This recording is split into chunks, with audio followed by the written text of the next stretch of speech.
ജീവിതത്തിൽ ഉയർച്ചകളുമുണ്ട്, താഴ്ചകളുമുണ്ട്. ഉയർച്ചകൾ ഉണ്ടാകുമ്പോൾ നമ്മൾ സന്തോഷിക്കും, താഴ്ചകൾ ഉണ്ടാകുമ്പോൾ നമ്മൾ ചെറുതായിട്ടൊക്കെ ഒന്ന് വിഷമിക്കും.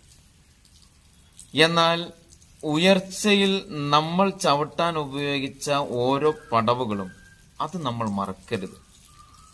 ഒരുപക്ഷെ നാളെ ഇറങ്ങേണ്ടി വന്നാൽ ഈ പടവുകൾ നമുക്ക് ഗുണം ചെയ്യും.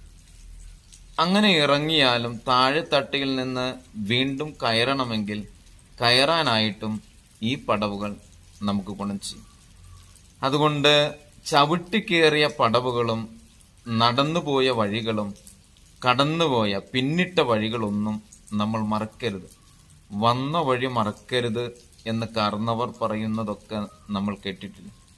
അതുകൊണ്ട് ഓരോ ഉയർച്ചയിലും നമ്മൾ ചവിട്ടിയ പടവുകളൊന്നും നമ്മൾ മറക്കാതിരിക്കണം. അല്ലെങ്കിൽ വന്ന വഴി നമ്മൾ മറക്കാതിരുന്നാൽ മതി. സന്തോഷത്തോടെ ആയിരിക്കുക, ജീവിതത്തെ സ്നേഹിക്കുക. Happy life.